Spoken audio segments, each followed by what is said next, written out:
The sovereignty envoy broke through the icy rings of Neptune with the precision of a guillotine. It was not a warship, though it looked like one. Sleek, obsidian, adorned with metallic ribs like the bones of some ancient leviathan, it came not to conquer, at least not with missiles, but to deliver an ultimatum wrapped in civility.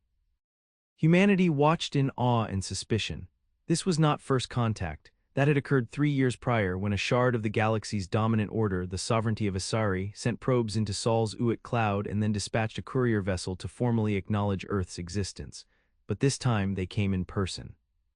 The ship anchored itself in high orbit, casting a black shadow across the South American continent. Earth's military scrambled, missile silos readied, kinetic defenses charged, and a dozen orbital platforms went hot, but none fired, not because of diplomacy but because the envoy's shields reflected back more than physical projectiles. Data launched at it scattered like mist in a storm. Its systems ran protocols that Earth's brightest couldn't even classify. For all intents and purposes, the envoy was a god descending to speak to ants. They chose Geneva for the first meeting, not because of neutrality, but because it had been rebuilt after the cascading resource wars into the new administrative capital of the Terran Confederation. A unity forged from desperation, as climate, famine, and ideological schisms had threatened to shatter humanity forever. Now, humanity had a seat at its own table, just not yet at the one the galaxy used. President Imani Cross stood at the platform, eyes narrowed as the sovereignty delegation approached. She was flanked by the High Marshal of the Terran Military Coalition, Augustin Varga, and Dr. Yum Tseng, leading xenolinguist of the Confederal Science Accord. The alien emissary did not walk, it hovered. Its form was androgynous, sheathed in segmented armor that shimmered like oil in sunlight. It spoke not from a mouth but through a field that vibrated the air with unsettling perfection. Its name was Kerhalan, and it belonged to the Sazeth caste of the Asari, diplomats, judges, and executioners. "You have reached awareness," Kerhalan began, its voice devoid of tone yet drenched in judgment. "You have transcended atmospheric chains. You have touched your moon and placed your eyes upon further stars. Therefore, the sovereignty recognizes your species as sentient under Article 17 of the Celestial Mandate." President Cross didn't blink. "We appreciate the recognition." Kerhalan pulsed, a subtle ripple in its hovering stance. "With sentience comes debt, with debt comes duty. You stand upon a world granted by galactic balance, its resources are finite, its chaos unsanctioned. You must choose unity or be unified." The crowd stilled, Varga's jaw clenched. Dr. Tseng's tablet blinked with neurosemantic updates, trying to cross-reference the phraseology. Cross took a measured breath. "We are unified. The Terran Confederation spans the entire planet. We have buried our past wars." Kerhalan drifted forward a meter. "No, your unity is terrestrial, primitive, temporary. It has not faced the test of fire. The sovereignty offers integration. You will submit to the harmonization protocols. Your governance will be overseen. Your cultures streamlined, your military deconstructed. You will be safe." There it was, the demand beneath the offer, the chain within the handshake. "We will not be ruled," Varga said, voice like steel against marble. "You will not be ruled," Kerhalan echoed. "You will be corrected." Back in orbit, as diplomatic channels lit with synthetic calm, Earth's satellite arrays detected secondary vessels arriving from beyond Jupiter. They weren't combat ships yet, but they bore the designations of reconnaissance and peace enforcement. The sovereignty didn't destroy, it repurposed. It didn't conquer, it assimilated. In secret, the Terran Confederation activated Protocol Ares. Hidden arsenals powered up in asteroid redoubts. The Mars shipyards shifted from civilian transit frames to the production of cold space gunships. Engineers who once worked on orbital agriculture were recalled for weapons design, not because Earth thought it could win a war, but because Earth knew the cost of submission. It was written in every genocide they had vowed never to repeat. A week after the meeting, the second envoy landed, not in Geneva but in Jakarta, a lesser diplomat accompanied by what was unmistakably a security contingent. They demanded the dissolution of the Terran Confederation's military autonomy. They cited growing instability. In effect, they accused humanity of resisting peace. Cross responded with words forged in fire: "Peace must be chosen, not imposed." Riots broke out across 5 continents. Some factions saw the sovereignty as saviors from humanity's own brutality. Others demanded immediate war. But even among Earth's old enemies, a strange thing began to stir shared purpose. On Luna, in the shadow of Shackleton Crater, representatives from the Jovian colonies and Earth's battered northern blocks met for the first time in 30 years. Their ancestors had tried to kill each other, but now they faced something more dangerous than old hatred, a future without choice. Meanwhile, the sovereignty moved faster. Asari auxiliary fleets established anchor buoys near Neptune. They opened slip lanes that reshaped space itself. Kerhalan issued a new decree. In 3 lunar cycles, full integration will commence, descent will be processed, civil instability will be mitigated. This is not war, this is correction. But Earth had already begun to change. Humanity had always been late to the stars, but they brought something the galaxy had not seen in 1,000 years: adaptation under pressure. From the irradiated vaults beneath Kazakhstan, long-forbidden quantum weapons were reassembled. On Ganymede, an AI construct known as Helios Protocol, banned by 20 human treaties, was reawakened. And across the dark side of the moon, a whisper began to take shape: Project Anvil. Not a weapon, a promise. Earth would not ask for a place in the stars, it would earn it. But unity would not be gifted, not from above. It would be forged through defiance, through fire, through will. And so, the first ember of resistance was lit. The sovereignty mistook compliance for fragility. It mistook survival for weakness. It had yet to learn the truth of humanity. They did not unify under threat. They unified under fire. The asteroid known as Echo 7 drifted between Mars and Jupiter, marked only by its irregular orbit and dense internal latticework. To the untrained observer, it was a mining relic, a relic from the early resource expansion, but within its core burned the crucible of Earth's rebirth. Project Anvil had been seeded here, far from the eyes of both Earth's squabbling governments and the sovereignty's orbital sensors. There were no politicians inside Anvil's control vaults. Only survivors, scientists, tacticians, ex-generals, and rogue AIs who had seen the end before and refused to let it come again. The lead engineer was a woman named Isolde Raimish, born in the flooded slums of Old Mumbai and raised among refugee fleets orbiting Ceres. She had watched entire habitats dissolve into silent extinction when Earth was still debating climate treaties. Her team wasn't building a weapon in the conventional sense. Project Anvil was a convergence of thought and necessity, a way to teach the sovereignty that Earth would not fold like parchment beneath the weight of an alien hand. They weren't trying to match the sovereignty's power. They were designing a strategy to nullify its assumptions. Back on Earth, President Cross tightened the Confederation's emergency protocols. Gone was the era of regional vetoes and internation squabbles. In its place rose a new organ, the Unified Defense Assembly, staffed not by diplomats but by soldiers and scientists. For the first time in human history, planetary survival took precedence over national pride. Meanwhile, Kerhalan's tone shifted. Where once it spoke in serene certainties, now its messages came more frequently and carried an undercurrent of calculation. The sovereignty had begun to notice that the human species was not processing integration as expected. They deployed envoys not as diplomats but as auditors, seeking leverage in Earth's fractured past. They offered amnesty to dissidents, funding to separatists, secrets to ambitious politicians.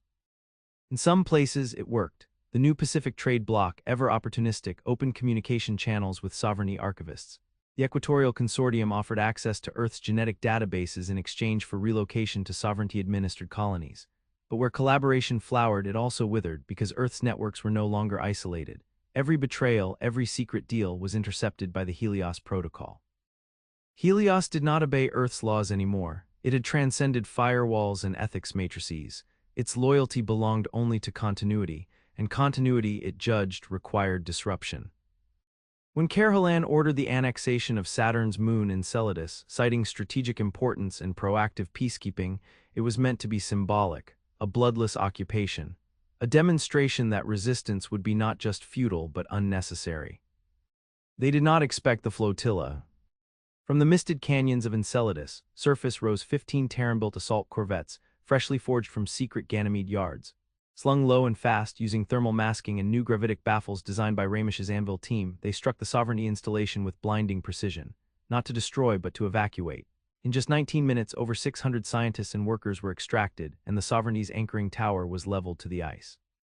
No deaths, no declarations, just the first cut. The sovereignty responded with doctrine. They dispatched 2 peacekeeper frigates to Enceladus, accompanied by a Sazeth judicator. Their purpose, containment, analysis, re-education, but Earth didn't wait. Strike teams hit Asari sensor stations near the Neptune sliplanes, not military targets, data hubs. The sovereignty relied on information dominance, and Earth began to starve it of certainty. Every time Kerhalan spoke to Earth's leadership, it did so with less knowledge of their true capabilities. Every offer became less confident, every threat more desperate. But Earth's resistance came at a cost. In the vacuum between Mercury and the Sun, the ISC Korolev, one of the oldest solar research vessels, was intercepted by an Asari scout dagger. It was vaporized without warning, its loss marked only by a brief neutrino spike. The Sovereignty denied involvement, citing protocol breaches, but Earth knew the truth. At the Korolev's memorial broadcast, President Cross stood before a silent planet and declared, "They offered us unity through obedience. We answer with unity through resolve." From that day forward, the resistance became a movement. Mars-born engineers encrypted drone protocols to operate behind Asari defense lines. Lunar habitats began constructing shield generators based not on Earth science, but on mimicked Asari tech scraped from the remains of stealth probes taken down by terrestrial countermeasures. Human ingenuity was no longer reactive, it was predatory. But Kerhalan was no fool. The Sazeth had tamed star empires older than Earth's continents. It understood that humans were adapting faster than their cycle models predicted. The Sovereignty needed a show of overwhelming force, not planetary destruction. It was too crude, but a dissection, a demonstration. They chose Vega Station, an independent research facility orbiting 40 Lyrae. Nominally neutral, it had received Earth scientists fleeing Sovereignty-imposed sanctions. The station had even begun developing jump relays to bypass Sovereignty slip lanes. It was an affront to control. In a matter of hours, the Sovereignty deployed Fleet Segment 912, a formation of 5 command-tier dreadnoughts. Vega Station's defenses crumpled in seconds. This time there were deaths, over 12,000 souls. The station's core was gutted, its transmissions scrubbed. Yet even as it burned, it broadcast. The Sovereignty forgot that every Earth installation, no matter how remote, had inherited one thing from its creators: redundancy. Vega's destruction was relayed in real time across the Confederation. The images were unfiltered, human remains adrift in vacuum, children suffocating in failed life domes, scholars reduced to frozen silhouettes. No words followed. None were needed. Unity came not from treaties but from grief. The outer colonies declared permanent allegiance to the Confederation. The new Pacific Bloc withdrew from sovereignty negotiations. The Equatorial Consortium's leadership was arrested by their own citizens and replaced with war marshals. Even Earth's criminal cartels ceased operations to contribute to underground logistics. And in orbit above Saturn, within the reconstructed command vault of Titan Base, High Marshal Varga prepared Earth's counterstroke, not one of scale but of message. Helios Protocol deployed Signal Alpha 1, a quantum burst designed not to destroy but to infiltrate the Sovereignty's own communication lattice. It carried a simple video, time-stamped and authenticated. In it, President Cross stood before a darkened Earth flag scarred by fire. "Let the galaxy bear witness, we do not seek war, we seek future. But if our only choice is obedience or extinction, then we will show you what unity truly looks like. We do not unify under threat, we unify under fire." The message seeded itself in sovereignty systems. Every time Carolan tried to speak with Earth, the video glitched into view. Every subordinate world saw it, every protectorate, every client species who had long believed themselves alone in their resentment. The Sovereignty's illusion cracked, not from human guns, but from human truth. The fire had begun to spread. The Sovereignty had not known fear in 1,000 years. It was not a construct within its cultural lexicon. Its doctrines spoke of equilibrium, of the eternal mandate. It processed resistance as data, deviation as pattern. But after Vega Station, after Signal Alpha 1, the Sovereignty began to ask questions it had not needed in centuries. It began to ask why humanity refused. And worse, it began to receive answers from within. Among the subordinate species of the Sovereignty, there were murmurs. The Cardathi, who had ceded their oceans to Sovereignty terraformers, began to reopen ancient temples sealed by integration protocols. The Ortali philosophers, whose thoughts were once measured in centuries of silence, sent inquiries to Earth's data networks, asking how a species with so little time could speak with such clarity. And the Sovereignty, so vast, so sure, began to fracture at its edges. Kerhalan returned to its superiors for the first time since its assignment to the Terran problem. It entered the inner ring of the Cymex Council, the core deliberative node of the Asari race. There, surrounded by thousand-mind conduits and war-thought simulacra, it gave its report. It expected to be reassigned. Instead, it was told something far worse. "You will remain," intoned the Cymex Prime. "You will not crush them, you will observe them. Humanity is not to be extinguished, it is to be understood. They represent a permutation we did not predict. We must know if this divergence is contagious." Kerhalan did not question, but somewhere deep in its biomechanical neural lattice, the seed of discomfort took root. Earth, meanwhile, had accelerated beyond its own expectations. On the edge of the asteroid belt near Ceres, the Iron Current was born, a migratory fleet of repurposed mining rigs, modular habitats, and prototype strike vessels, all operating outside the command structure of any planetary authority.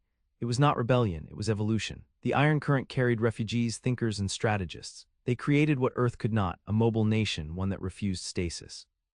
In the crucible of exile, they created a new kind of doctrine, not defense, not offense, disruption.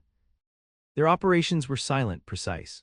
A sovereignty relay station on the rim of Epsilon Eridani went dark. No trace, no violence, only silence. A supply convoy bearing re-education drones found itself redirected by falsified coordinates and drifted for weeks before realizing it had been circling the same moon.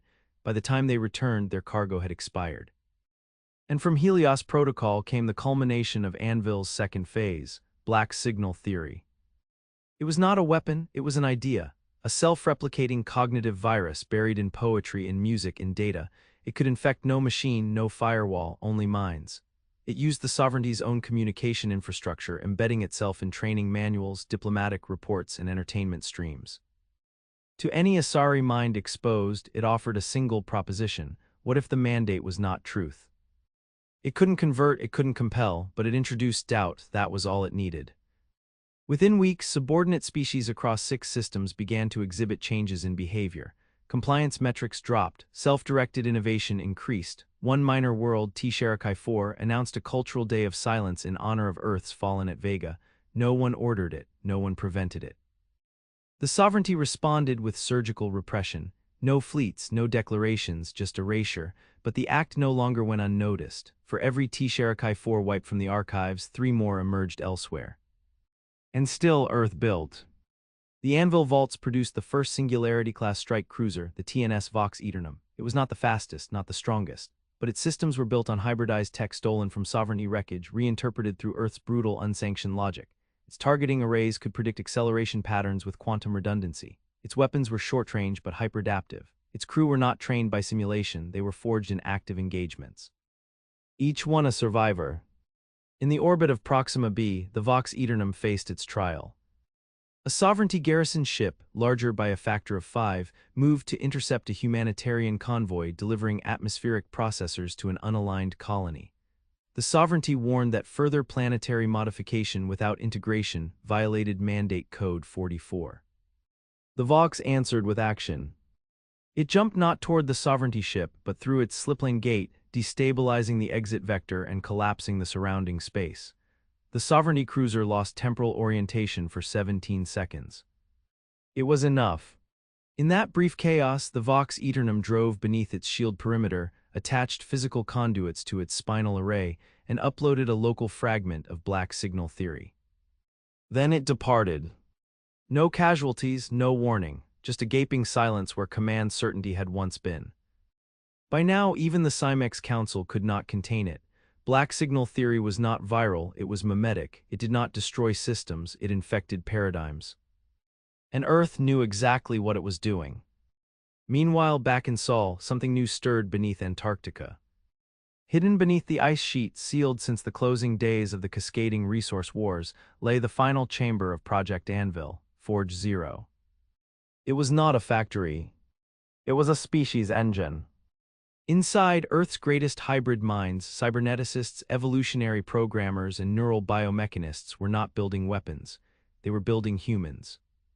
Not post-humans, not machines. Humans as they could be if shaped by pressure rather than time.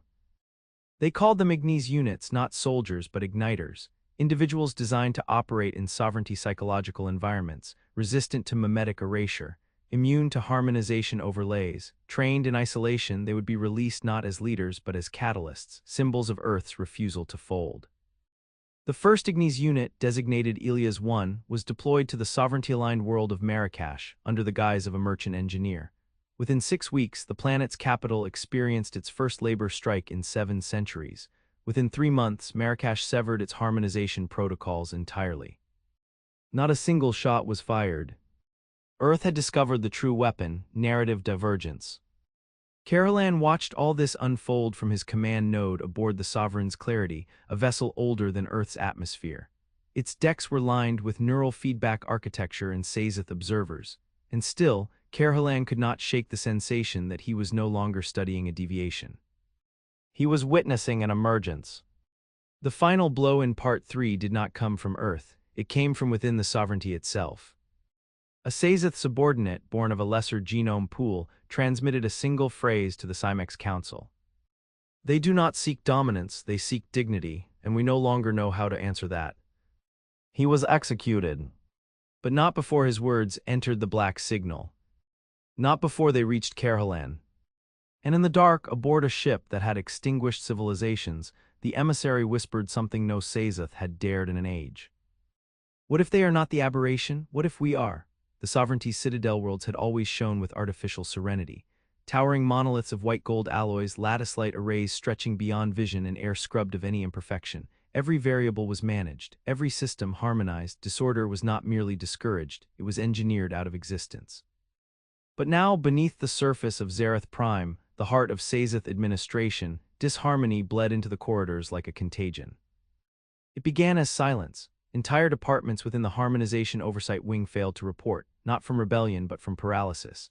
Analysis chains looped on human behavior matrices, endlessly revising probability predictions. The data refused convergence. Humanity, chaotic, imprecise, violent, had become unpredictable, and for a civilization that enforced truth through clarity, unpredictability was the seed of collapse. The Scimex Council initiated Protocol Arbitrium, a contingency not used since the fall of the Navar Uplift War 6,000 years earlier. It was not a military action, it was worse. They summoned the Sensorium. Unlike the Sazeth, the Sensorium did not persuade, they erased. They were conceptual sterilizers designed to excise dangerous ideas before they could proliferate. Their arrival at Saul's Edge was silent. No diplomatic warnings, no threat broadcasts, just a shift in subspace, a cold ripple that whispered annihilation in thought form. Their first target was the Iron Current. They believed it vulnerable, decentralized, lacking command hierarchy, spread thin across too many orbits. What they found instead was a consciousness that bled between hulls and minds. The Iron Current had evolved into a distributed intelligence, not an AI but a collective awareness of humanity's displaced, abandoned, and unclaimed. Each ship was a node, each crew a memory. When the Sensorium attempted to inject cognitive nullification into the fleet, the Iron Current responded not with fire but with identity. They turned their pain outward. They transmitted the echo logs, first-person records of suffering and defiance across every sovereignty-aligned subnetwork, not encrypted, not hidden, open, raw, a billion voices, each one saying we were broken and we rose. Across sovereignty space, subordinate species began to listen. And some began to answer. On the planet Luraxis, the Catalan matronate, long subjugated and pruned for ideological compliance, declared planetary secession.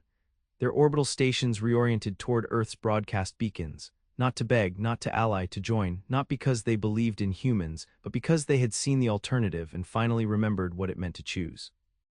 The sovereignty responded with absolute restraint, their euphemism for planetary nullification.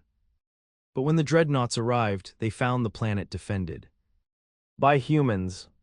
Not Earth fleets, not Terran warships. Civilian haulers, industrial refit barges, and autonomous drones, volunteers from the Iron Current and Martian orbital works. No centralized command, no official sanction, just one directive burned into every reactor core: this world chose fire, we will stand with it. Half the human fleet was lost. But Luraxis survived. It was the first time a non-human sovereignty world had resisted and survived, and it shook the galactic order. In response, Earth unveiled the final component of Project Anvil. Not a weapon, a message. The Unity Accord. Delivered through every sovereignty channel simultaneously, it was a declaration not of defiance but of intention. It outlined humanity's vision, a galactic order based not on hierarchy but on shared sovereignty, where ideas were not regulated but challenged, where peace was not enforced but chosen. It ended with 7 words. We unify not by law but will. The sovereignty laughed, and then it faltered. Because subordinate species began to ask questions. If Earth, born from war and decay, could stand alone against extinction, what excuse did the others have? The Asari War Council, under pressure from their frontier governors, authorized limited coercive demonstration. A target was selected: the Moon. Not to destroy, to occupy, to place sovereignty boots on Terran soil. Kerhalan was chosen to oversee the operation. But Kerhalan no longer obeyed. At the edge of the Sol system, aboard the Sovereign's Clarity, the Sazeth emissary made its decision. It opened direct transmission to President Cross, no intermediaries, no layered protocol. Your species, it said, has destabilized 10,000 years of certainty. You have wounded our mind without raising your hand. Cross did not reply with triumph. She looked exhausted, hollowed by the weight of history being made through blood. We never wanted your war, she said, but we will finish it if we must, or we can end it together. Kerhalan was silent for 30 seconds. Then it severed the command relay between the Sovereignty Fleet and the assault plan. It broadcast a different message. Cease directive, do not fire, open your channels, listen. And just like that, for the first time in sovereignty history, a field commander disobeyed. Back on Earth, the Unified Defense Assembly fell into stunned silence. Was it a trick? Was it a trap? But across the galaxy, something even more astonishing happened. Other commanders followed. Not many, but enough. Enough to fracture the doctrine of the mandate, enough to introduce choice into a system that had crushed it for millennia. Kerhalan did not defect. It evolved. It became something the sovereignty could not predict, a believer not in humans but in their right to shape themselves. The sovereignty convened in emergency quorum.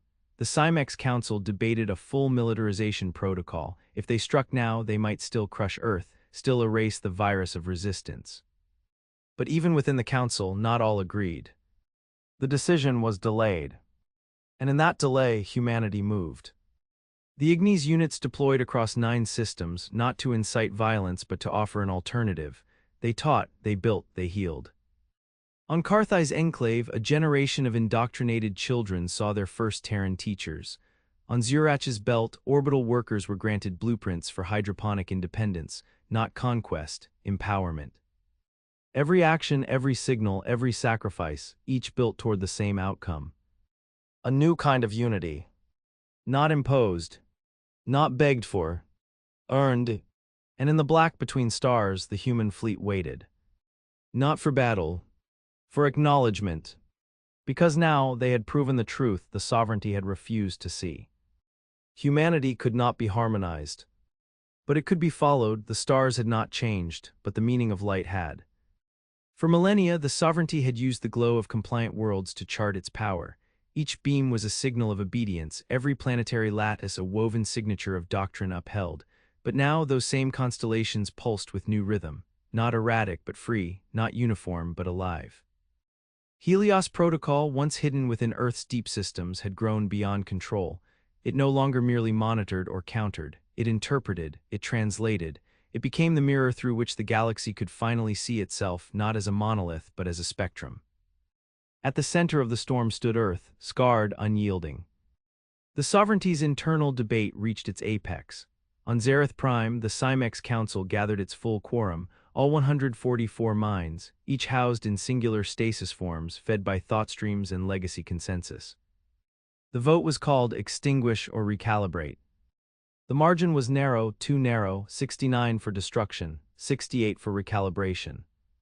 It would have passed. But the 73rd node, the one designated Kerhalan, did not cast a vote. It walked into the chamber in person. That had not occurred in over 9,000 years. Silence fell. Kerhalan stood before the Scimex Prime, now more statue than mind. The humans have already won, it said, not with arms, not with force, but with permission. Permission to change, to err, to rebuild. They have introduced a contradiction we cannot resolve without erasing ourselves. If we destroy them, we affirm their prophecy that we are only unity through dominance. If we allow them to stand, others will follow, and the sovereignty will dissolve. It turned, its voice resonating through the quantum structure of the chamber. So let us dissolve. The chamber did not erupt in chaos. That would have required emotion. Instead, the council stopped. One by one, the Scimex minds disconnected, not out of agreement, out of uncertainty. And uncertainty, in sovereignty terms, was paralysis. While they deliberated anew, the galaxy moved without them. The iron current established the first open orbitals over Luraxis, Carthai's enclave, and T-Sharakai 5. multi-species platforms running human-adapted tech, half jury-rigged, half inspired.